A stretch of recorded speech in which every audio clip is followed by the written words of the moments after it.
Hello hello good morning everyone.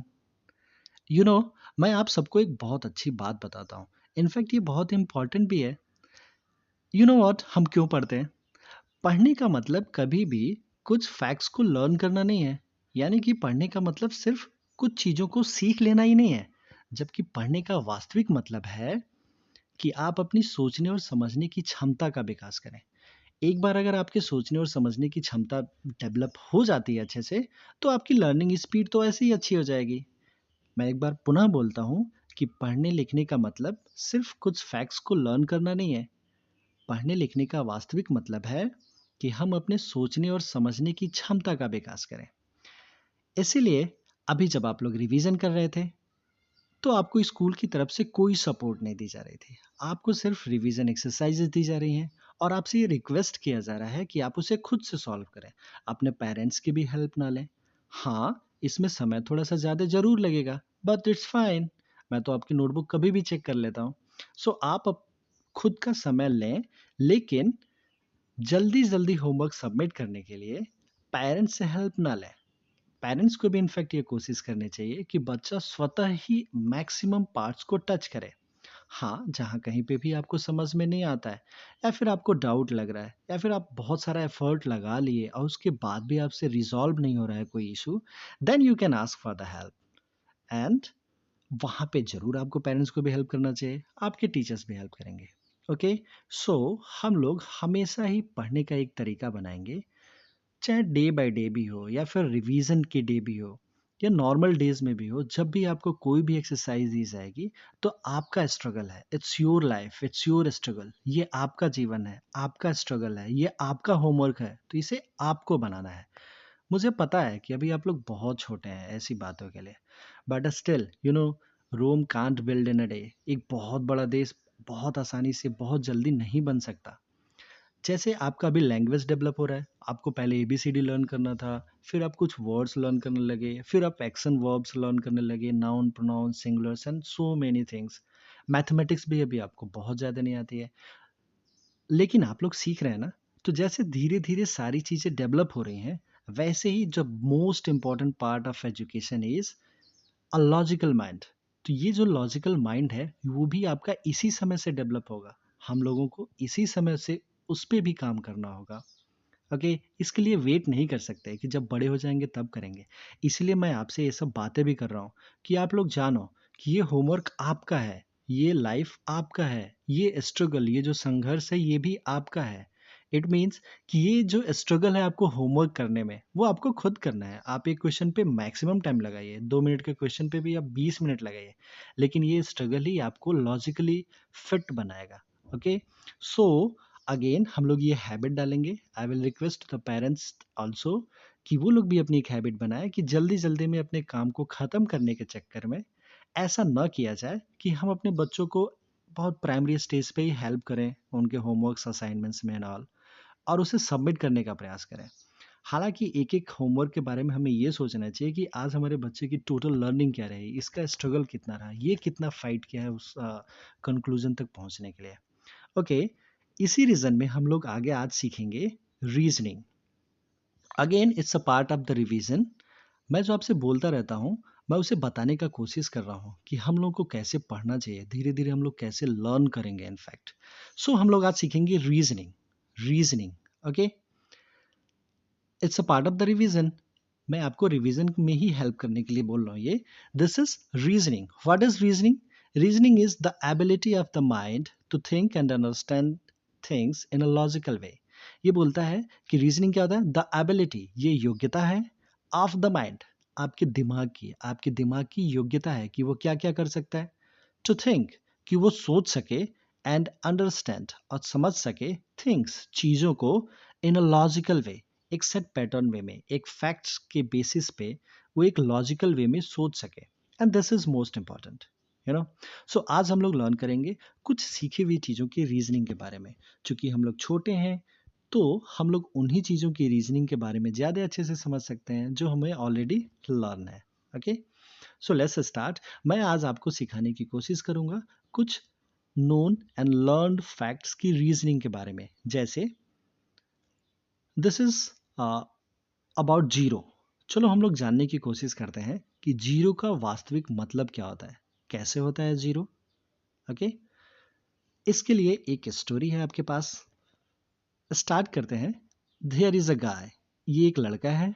There is a boy, इसे गाय भी बोल सकते हैं, GUI गाय, गाय, या फिर BOY बॉय, ये दोनों ही मतलब सेम होता है। ओके, दोनों का मतलब क्या होता है, लड़का होता है।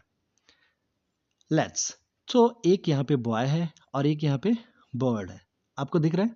चलिए, इस बच्चे का नाम है राहुल। ऐसा बोला जा रहा है कि राहुल सा अ बर्ड, राहुल ने एक बर्ड देखा, एक चिड़िया देखी, सिटिंग ऑन अ ट्री, जो एक पेड़ पे बैठे हुए थे, इन द गार्डन, बागीचे में।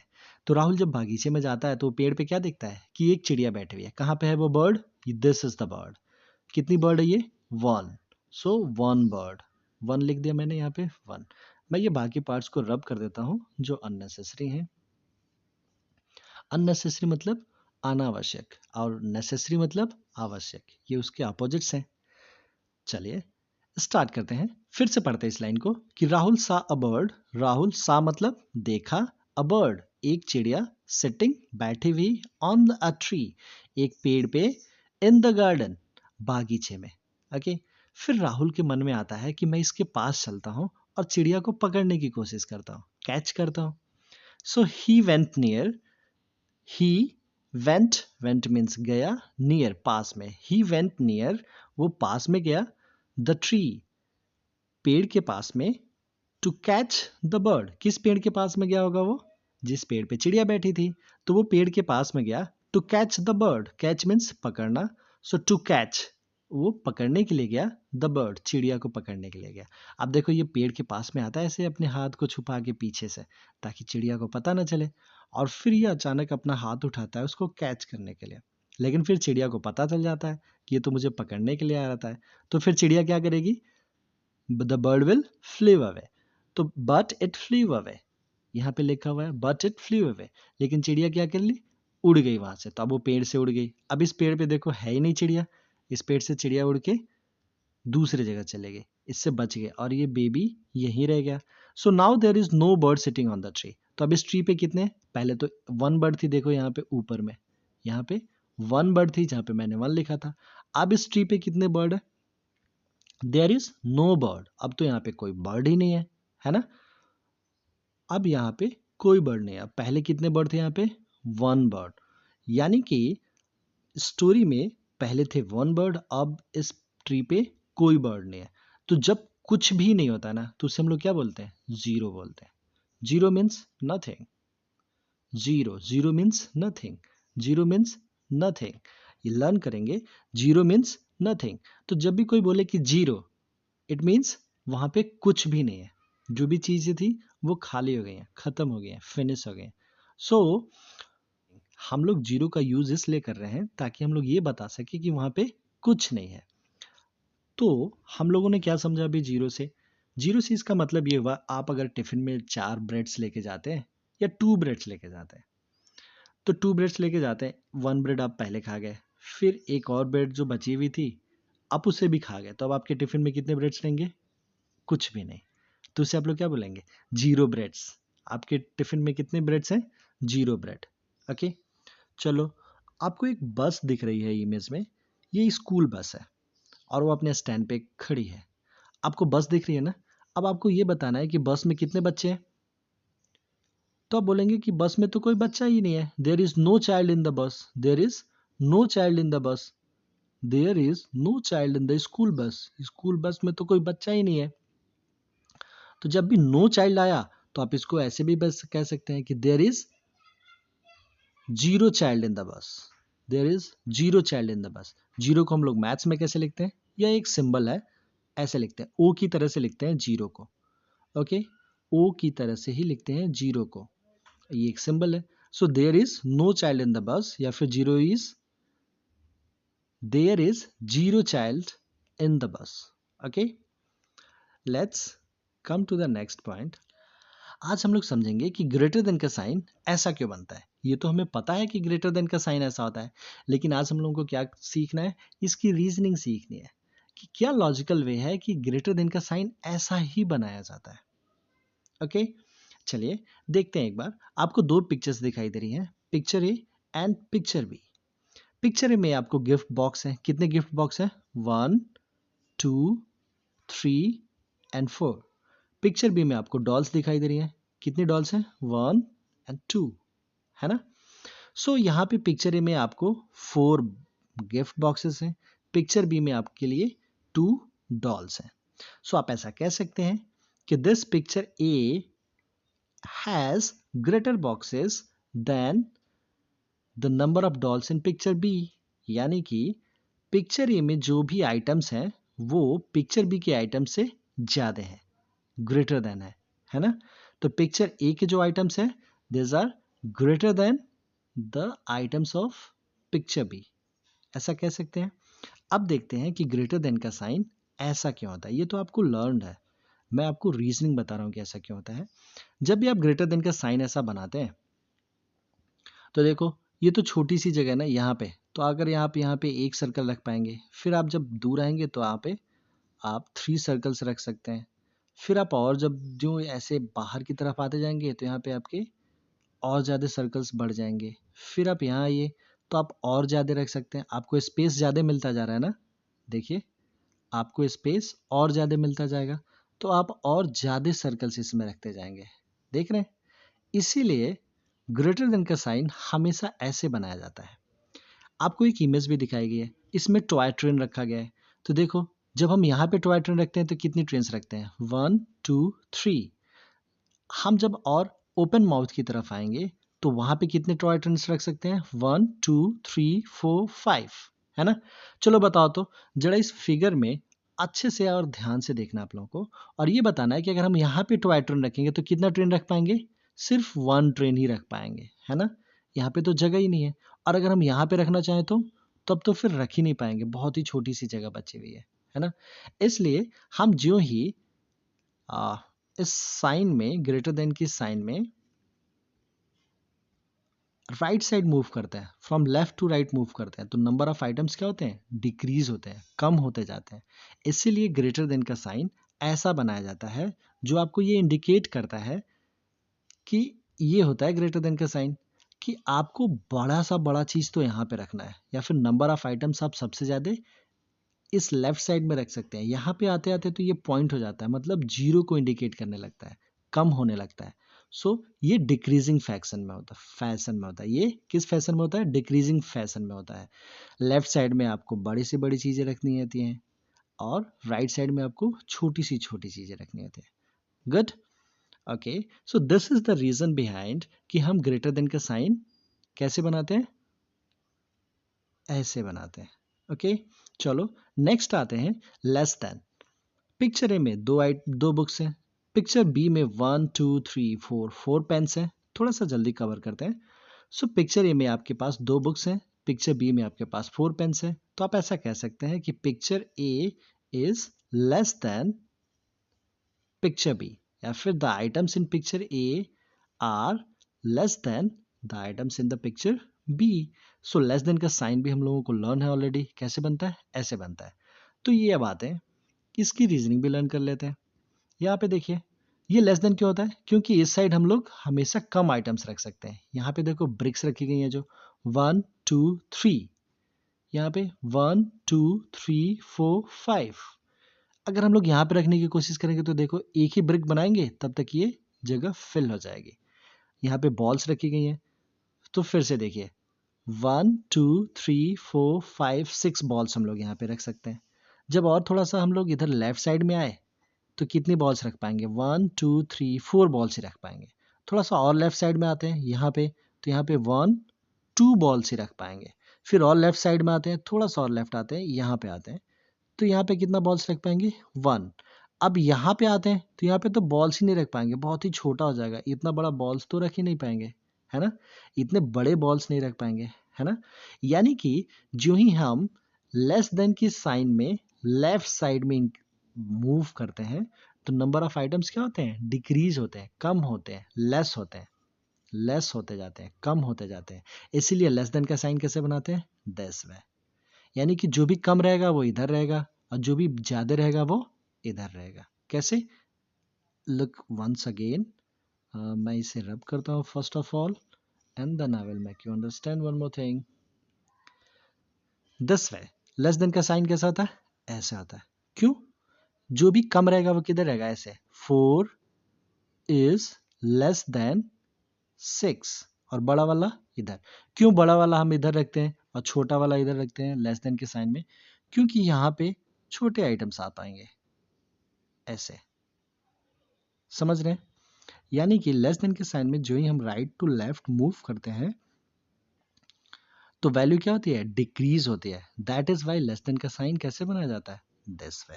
ओके, चलो फिर हम लोग थोड़ा इक्वल टू का साइन पढ़ते हैं। इससे बहुत ही आसानी से क्लियर हो जाएगा। पिक्चर ए में 1 2 3 4 बॉल्स एंड पिक्चर बी में 1 2 3 4 bats. So 4 balls and 4 bats, 4 balls and 4 bats. तो ये इक्वल टू का साइन है, 4 इक्वल टू 4।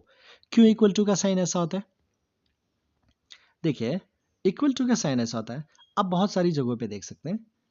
पहले देखते हैं, इक्वल टू का साइन ऐसे होता है। तो देखो, यहाँ पे अगर आप जितना स्पेस है आपके लिए उतना स्पेस यहाँ पे भी है, यानी कि 3 बॉल्स यहाँ, फिर 3 बॉल्स यहाँ, फिर 3 बॉल्स यहाँ, फिर 3 बॉल्स यहाँ।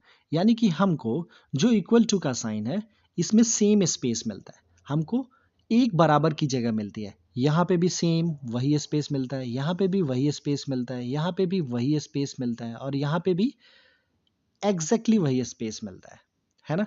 जितना बड़ा लड्डू हमने यहाँ पे रखा है उतना ही बड़ा लड्डू हमने यहाँ पे रखा, फिर उतना ही बड़ा लड्डू हम यहाँ पे भी रख सकते हैं, और उतना ही बड़ा लड्डू हम लोग यहाँ पे भी रख सकते हैं। इसीलिए इसे हम लोग इक्वल टू बोलते हैं कि ये दोनों क्या है? बराबर है। यानी कि इक्वल टू के साइन के लेफ्ट साइड में जो नंबर रहेगा और राइट साइड में जो नंबर रहेगा वो आपस में क्या होंगे? बराबर होंगे। क्यों? क्योंकि इक्वल टू का साइन खुद बताता है कि इसमें हर जगह पे स्पेस क्या है? सेम है ना?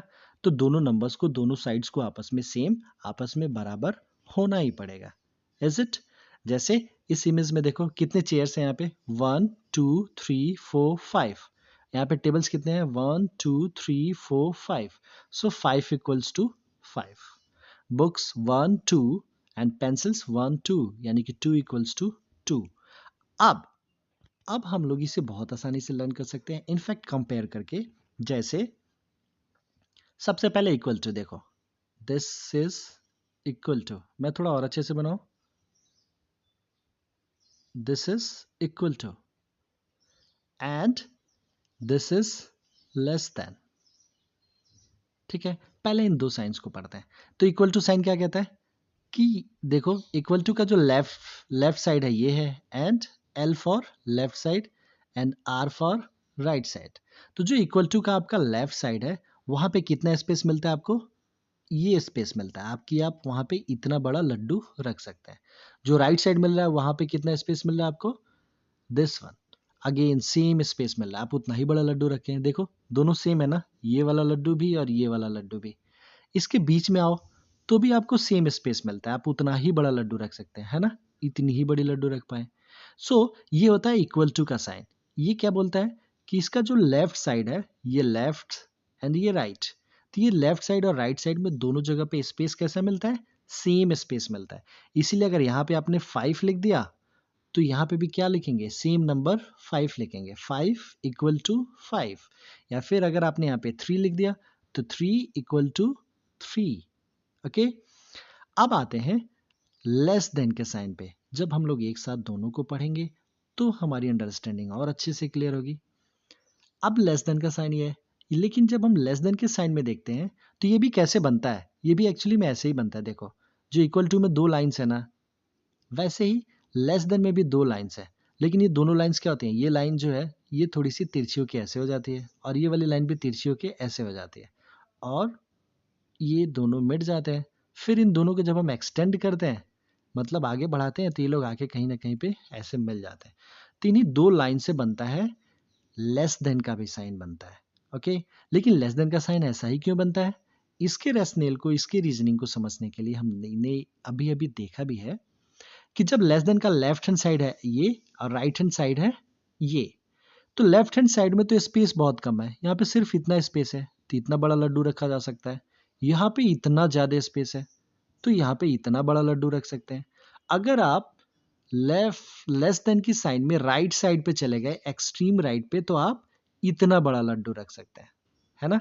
यानी कि लेस देन के साइन में लेफ्ट साइड पे हमेशा कौन होता है, छोटा होता है, और राइट साइड में कौन होता है, हमेशा बड़ा नंबर होता है या फिर बड़ी चीजें होती हैं।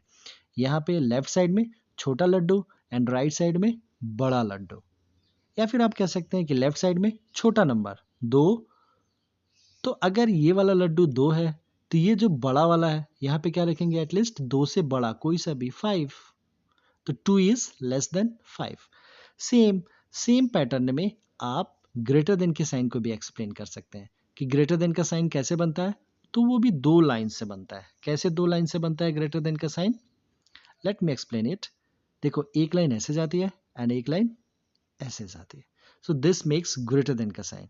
ग्रेटर देन का जो लेफ्ट हैंड साइड है वो ये है, और ग्रेटर देन का जो राइट हैंड साइड है वो ये है। Okay, this is R, R for right hand side, so this is right and this is left. अब आप देखेंगे ग्रेटर देन के लेफ्ट में क्या होता है, आप इतना बड़ा लड्डू रख सकते हैं। फिर जब आप जो ही आगे बढ़ते हैं तो आपकी लड्डू के साइज छोटा हो जाता है। फिर आप थोड़ा सा और आगे बढ़ते हैं तो आपका लड्डू का साइज और छोटा हो जाता है, और आगे बढ़ते हैं तो आपके लड्डू का साइज और छोटा हो जाता है, और फिर और एकदम छोटा हो जाता है। इट मीन्स कि जब भी ग्रेटर देन का साइन होता है तो उसके लेफ्ट साइड में, ये है लेफ्ट साइड, तो लेफ्ट साइड में क्या होता है, सबसे बड़ा नंबर, और राइट साइड में सबसे छोटा नंबर। यानी कि अगर आपने यहाँ पे ग्रेटर देन के साइन में आपने यहाँ पे लिख दिया 8, तो आप इसके राइट साइड में क्या लिखेंगे, 8 से छोटा नंबर कोई सा भी नंबर लिख सकते हैं। 8 से स्मॉल नंबर कौन कौन से होते हैं, 1 2 3 4 5 6 7, या 0 भी हो सकता है, तो आप कोई सा भी नंबर ले लो, 2। तो आप ऐसा बोल सकते हैं कि 8 इज ग्रेटर देन 2, है ना। सो हम लोगों ने सीखने का प्रयास किया, हम लोगों ने इनफैक्ट रीजनिंग जानने का प्रयास किया कि इक्वल टू का साइन ऐसा ही क्यों होता है, देन ग्रेटर देन का साइन ऐसा ही क्यों होता है, एंड लेस देन का साइन ऐसा ही क्यों होता है। ओके, हम लोगों ने एक और बात सीखी कि जीरो का मतलब क्या होता है। जीरो का मतलब होता है नथिंग, और जीरो का मतलब क्या होता है, नथिंग। मैंने आपको ये इसलिए बताया ताकि आप थोड़ा सा जीरो का मतलब समझ सकें। जीरो का मतलब होता है नथिंग, कुछ भी नहीं। ओके, चलो, so this is it for today. Have a nice day, good luck, bye bye.